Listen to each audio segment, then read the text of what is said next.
நண்பர்களுக்கு வணக்கம். நான் உங்கள் இமானுவேல். ரீசெண்ட் இயர்ஸில் முதல் முறையாக ஒரு ஐஃபோன் நம்பர் சீரீஸ் லான்ச்சை பார்த்து நான் இம்ப்ரெஸ் ஆகியிருக்கேன்னு சொல்லலாம். இம்ப்ரெஸ் ஆகியிருக்கேன்னு சொல்கிறத விட ஓகே அப்படிங்கிற மாதிரியான ஒரு ஃபீலிங் எனக்கு வந்திருக்கு. ஆப்பிள் அவங்களுடைய 17 சீரீஸ் மொபைல் ஃபோன்ஸை லான்ச் பண்ணிட்டாங்க. அதில் ஆப்பிள் 17 வந்து எனக்கு கொஞ்சம் பிடிச்சிருக்குன்னு சொல்லலாம். அதாவது இப்போதைக்கு ஸ்பெக்ஸ் வைஸ் அதை பார்க்கும்போது when compared to ஆப்பிள் 16 இதில் கொஞ்சம் இம்ப்ரூவ்மெண்ட் இருக்கிற மாதிரி தான் தெரியுது. டிஸ்பிளேவோட சைஸஸ்லேயே அவங்க வந்து சேஞ்சஸை கொண்டு வந்திருக்காங்க. குறிப்பாக பார்த்தீங்கன்னாக்கா ஆப்பிள் 16 வந்து 6.1 இன்ச் இருந்தது, இது வந்து 6.3 இன்ச் இருக்குது. 120 hertz promotion display with adaptive refresh rate. இது வந்து அவங்களுடைய ஃப்ளாக்ஷிப் லெவல் ஃபோன்ஸில் கொடுக்கக்கூடிய ஒரு ஃபியூச்சர். அதை வந்து இப்போ நம்பர் சீரீஸ் மொபைல்லே கொடுத்துருக்காங்க. 16ல் இந்த மாதிரிலாம் கிடையாது, அது வந்து 60 ஹெர்ட்ஸ் மொபைல் ஃபோன் தான். அதாவது அந்த டிஸ்பிளே வந்து 60 ஹெர்ட்ஸ் தான்.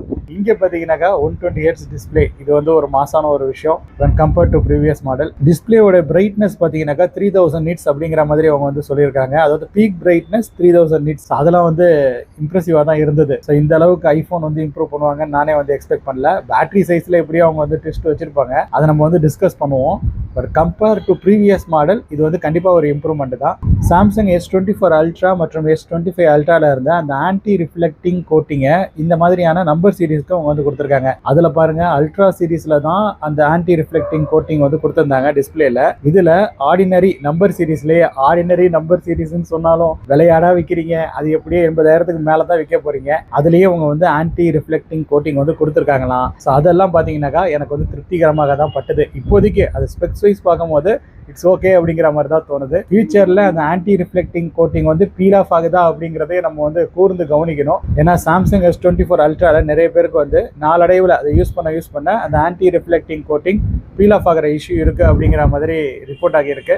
ஸோ அதனால் அதையும் நம்ம வந்து பார்க்குறோம். பட் மற்றபடி பார்த்தீங்கன்னாக்கா டிஸ்பிளே வைஸ் இந்த தடவை ஐஃபோன் வந்து அவங்களுடைய நம்பர் சீரீஸ்லேயே தாறுமாறு பண்ணியிருக்காங்க அப்படிங்கிறதுல எந்த விதமான மாற்று கருத்துக்களும் எனக்கு கிடையாது. அதிக விலை கொடுத்து ஐஃபோனை நம்ம வாங்கிட்டு இருந்தாலும் ஐஃபோனில் பார்த்தீங்கன்னாக்கா அந்த ஸ்க்ராட்ச் ஆகிற இஷ்யூங்கிறது வந்து ரொம்ப நாளாகவே இருந்தது. இவங்க என்னமோ செராமிக் ஷீல்டு 2 இந்த ஐஃபோன் 17 சீரீஸில் கொடுத்துருக்கோம் அப்படிங்கிற மாதிரி சொல்லியிருக்காங்க. அதனால ஸ்க்ராட்ச் ப்ரொடெக்ஷன் கொஞ்சம் பெட்டராக இருக்கும் அப்படிங்கிற மாதிரியும் சொல்கிறாங்க. பட் ரியல் டைமில் அதை யூஸ் பண்ணி பார்த்தா தான் தெரியும். இந்த லான்ச் ஈவெண்ட்டில் அவங்க சொன்ன அந்த விஷயங்கள்லாம் ரொம்ப அதிசயமாக பிரமிப்பாக இருக்குது. என்னடா நம்பர் சீரீஸில் இந்த மாதிரியான ஃபீச்சர்லாம் கொடுத்துருக்காங்களே அப்படிங்கிற மாதிரி. பட் அது கைக்கு வரும்போது நம்ம யூஸ் பண்ணி பார்க்கும்போது தான் அதில் என்னென்ன சிக்கல்கள் இருக்குது, இல்லை என்னென்ன விஷயங்கள் ரொம்ப பெட்டராக இருக்குது அப்படிங்கிறத உறுதித்தன்மையுடன் சொல்ல முடியும். இப்போ இந்த மொபைல் ஃபோனோட பெர்ஃபார்மன்ஸஸ்க்கு நம்ம வருவோம். பெர்ஃபார்மன்ஸஸ் நம்ம பார்க்கும்போது அதில் இருக்கக்கூடிய அந்த சிப்செட் தான் முக்கியமான விஷயம். ஸோ A19 பயானிக் தான் வந்து அந்த 17 சீரீஸ் மொபைலில் வந்து யூஸ் பண்ண போகிறாங்க. இது வந்து அந்த நம்பர் சீரீஸ்க்கு, ஐ மீன் நார்மல் 17 சீரீஸ்க்கு, ஆப்பிள் ஐஃபோன் 17க்கு. 17 ப்ரோ அண்ட் ப்ரோ மேக்ஸுக்கு பார்த்தீங்கன்னாக்கா A19 ப்ரோ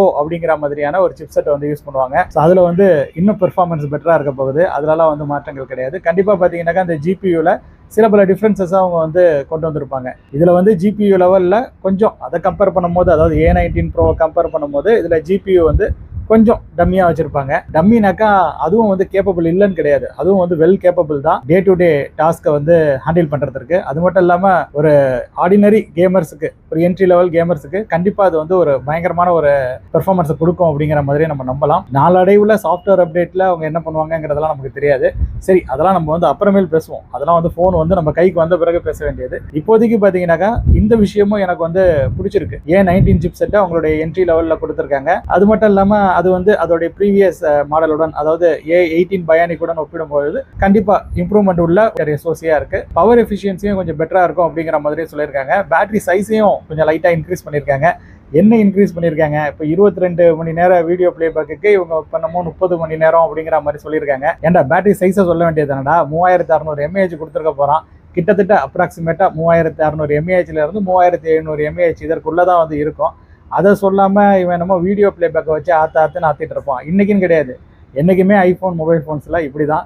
பேட்டரி சைஸை சொல்ல மாட்டானுங்க. இப்போ இந்த சைனீஸ் மொபைல் ஃபோன்லலாம் சொல்கிறது இல்லையா, இல்லை சாம்சங் தான் சொல்லிடுறது இல்லையா, 5000 mAh பேட்டரி அப்படிங்கிற மாதிரி அவங்க வந்து சொல்லிட்டு போயிடுறாங்க இல்லையா. இந்த பையன் மட்டும் பார்த்தீங்கன்னாக்கா அந்த வேலையே பண்ண மாட்டான். இத்தனை மணி நேரம் பிளே பேக் இருக்கும், இத்தனை மணி நேரம், அதாவது இத்தனை மணி நேரம் வீடியோ பார்க்க முடியும், இத்தனை மணி நேரம் பார்த்தீங்கன்னாக்கா நீங்கள் வந்து ஃபோன் பேச முடியும். இந்த மாதிரி சொல்கிறதுல என்னடா இருக்குது. இது வந்து கம்பேரிட்டிவாக பார்த்தீங்கன்னாக்கா நமக்கு ஐஃபோன் 16 ஒப்பிடுகையில் பெட்டரான ஒரு பேட்டரி அப்படிங்கிற மாதிரி தான் சொல்லலாம். பேட்டரி சைஸில் ஒரு ஸ்லைட் இம்ப்ரூவ்மெண்ட் இருக்குது. ஆனால் இந்த SoCயும் ரொம்ப பவர் எஃபிஷியண்ட்டாக இருக்கும்னு அவங்க வந்து ஆற்றுறதுனால பேட்டரி பேக்கப்பும் ஓரளவுக்கு இருக்கும் அப்படின்னு சொல்லிட்டு நம்ம நம்பலாம். பட் பேட்டரி பேக்கப்னா அது ப்ரோ மேக்ஸ் சீரிஸ் தான். அதில் தான் பேட்டரி பேக்கப் வேற லெவலில் இருக்கும். ப்ரோ சீரீஸ்லேயே பார்த்தீங்கன்னாக்கா அந்த அளவுக்கான பேட்டரி பேக்கப்பை நம்மளால எக்ஸ்பெக்ட் பண்ண முடியாது. நம்பர் சீரீஸில் சொல்லவே வேணாம். ஸோ ஓரளவிற்கு மேனேஜ் பண்ணும் அப்படிங்கிற மாதிரி நம்ம வந்து நம்புவோம். இப்போதைக்கு நீங்கள் வாங்கின புதுசில் பார்த்தீங்கன்னாக்கா அதில் பேட்டரி பேக்கப்லாம் பெட்டராக தான் இருக்கும். பட் நாளடைவில் தான் அதனுடைய அந்த வீக்னஸ்ங்கிறது வந்து தெரிய வரும். ஐஃபோன் 17 வந்து எனக்கு வந்து ரொம்பவே பிடிச்சிருக்குது. அது மட்டும் இல்லாமல் அதோட பேஸ் வேரியன்ட் பார்த்தீங்கன்னாக்கா 256 ஜிபியாக வந்து கொண்டு வந்திருக்காங்க. 256 ஜிபி இதோட பிரைஸ் என்னன்னு கேட்டீங்கன்னாக்கா 82,999 ரூபாய் மட்டுமே. இது என்ன லாஸ்ட் இயர் லான்ச் ஆன 16 விட அதிகமாக இருக்கு அப்படிங்கிற மாதிரி கேட்டீங்கன்னாக்கா லாஸ்ட் இயர் பார்த்தீங்கன்னாக்கா பேஸ் வேரியன்ட் 128 ஜிபி தான். 256 ஜிபி வந்து பார்த்தீங்கன்னாக்கா இதை விட காஸ்ட்லி தான். அது நீங்க கம்பேர் பண்ணீங்கன்னாக்கா இது வந்து அஃபோர்டபுள் மாதிரி தான் ஃபீல் ஆகும். ஸோ 16லேருந்து 17 அப்கிரேடான்னு கேட்டீங்கன்னா கண்டிப்பாக ஒரு அப்கிரேட் தான். இந்த ஸ்பெக்ஸ் வைஸ்ல மட்டும் கிடையாது, கேமரா வைஸ் தான். கேமரா பார்த்தீங்கன்னாக்கா உங்களுக்கு டபுள் கேமரா, அல்ட்ரா வைட் முன்னாடி 12 மெகா பிக்சல் கொடுத்துருந்தாங்க இல்லையா, இப்போ அதை மாதிரி 48 மெகா பிக்சல் கொடுத்துட்டாங்க. ரெண்டுமே பாத்தீங்கன்னாக்கா ரியர் சைடுல 48 மெகா பிக்சல் கேமராவா இருக்க போகுது. இதுல 17 ப்ரோ மற்றும் ப்ரோ மேக்ஸ் மாடல்ல டெட்ரா பிரிசம் டெலிபோட்டோ டிசைன் அப்படிங்கிற மாதிரி ஒரு விஷயத்தை வந்து இம்ப்ளிமெண்ட் பண்ணிருக்காங்க. ஸோ இதன் மூலியமா பாத்தீங்கன்னாக்கா அந்த போட்டோவோட குவாலிட்டி 3xல ரொம்ப சூப்பரா இருக்கும் அப்படிங்கிற மாதிரியும் வந்து சொல்லியிருந்தாங்க. அந்த டெட்ரா பிரிசம் எப்படி ஒர்க் ஆகுது அப்படிங்கிறத நம்ம பார்க்கலாம். ஏற்கனவே OnePlusல ஒரு டெட்ரா பிரிசம் வச்சுட்டு சுத்திட்டு இருந்தான்னு நினைக்கிறேன். பட் இவங்க வந்து அவங்க ட்ரை பிரிசம் அப்படிங்கிற மாதிரி வந்து சொல்லியிருந்தாங்க. இவன் இப்போ டெட்ரா பிரிசம் அப்படிங்கிற மாதிரி என்னமோ ஒரு கான்செப்ட் வந்து முன்வைக்கிறான். பட் ஆப்பிள் எப்போவுமே அவங்களுடைய அந்த டிசைனை பொறுத்த வரைக்கும் R&Dக்கு நிறையவே வந்து செலவு பண்ணியிருப்பாங்க. ரொம்ப கான்சென்ட்ரேட் பண்ணி தான் அதை டெவலப் பண்ணியிருப்பாங்க. கண்டிப்பாக இது வந்து நம்மளை இம்ப்ரெஸ் பண்ணுறதுக்கு நிறைய வாய்ப்பு இருக்குது. இந்த OnePlus சொன்ன அந்த ட்ரை பிரிசம் கான்செப்ட் மாதிரி இது நம்மளை வந்து மோசம் பண்ணாது அப்படிங்கிற மாதிரி நம்ம உறுதியாகவே நம்பலாம். ஃப்ரண்ட் கேமராவிலேயும் சேஞ்சஸ் கொண்டு வந்திருக்காங்க. இப்போ செல்ஃபி கேமரா பார்த்தீங்கன்னாக்கா 18 மெகா பிக்சலாக வந்து மாற்றிருக்காங்க. முன்னாடி வந்து பார்த்தீங்கன்னாக்கா 12 மெகா பிக்சல் இருந்தது சிலா இருக்குது. அது அவங்க சென்டர் ஸ்டேஜ் கேமரா அப்படிங்கிற மாதிரி தான் சொல்கிறாங்க.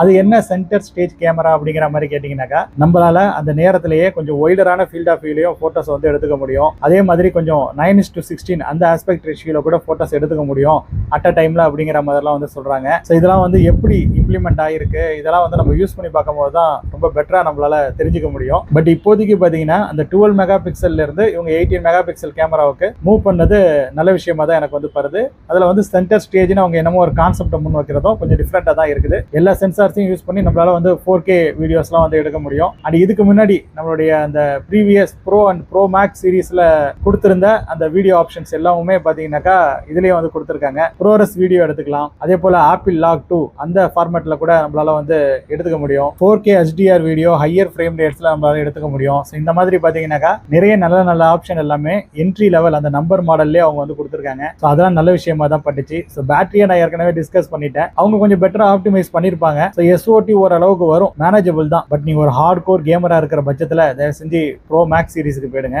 அதுதான் வந்து பெட்டரா வந்து இருக்கும். அது மட்டும் இல்லாமல் ப்ரோ மேக்ஸில் பார்த்தீங்கன்னாக்கா Wi-Fi 7 இருக்க போகுது. ஒயர்லெஸ் N1 சிப்பு வேற அவங்க வந்து யூஸ் பண்ண போறாங்களாம். ஸோ அது தொடர்பாக நம்ம இன்னொரு வீடியோவில் பேசுவோம். இப்போதைக்கு இந்த என்ட்ரி லெவல் அந்த ஆப்பிள் லான்ச் பண்ணியிருக்கிற மொபைல் ஃபோன் 17 சீரீஸில் என்ன வந்து இம்ப்ரெஸ் பண்ணியிருக்கான்னு கேட்டிங்கன்னாக்கா ஸ்பெக்ஸ் வைஸ் பார்க்கும்போது எனக்கு ரொம்ப பிடிச்சிருக்கு. கம்பேரேட்டிவாக கடைசியாக சில ஆண்டுகளில் இந்த மாதிரி ஒரு இம்ப்ரூவ்மெண்ட்டாக அவங்க காட்டின மாதிரி எனக்கு தெரியல. ஸோ எனக்கு ரொம்ப பிடிச்சிருந்தது. ஸோ அதுதான் உங்க கூட நான் வந்து ஷேர் பண்ணியிருக்கேன். நீங்கள் இந்த ஆப்பிள் 17 சீரீஸை பற்றி என்ன நினைக்கிறீங்க? அண்ட் 83,000 ரூபாய்க்கு இது வந்து ஒருத்த மாதிரி உங்களுக்கு ஃபீல் ஆகுதா அப்படிங்கிறத மறக்காமல் நீங்கள் கமெண்ட் செக்ஷனில் சொல்லுங்கள்.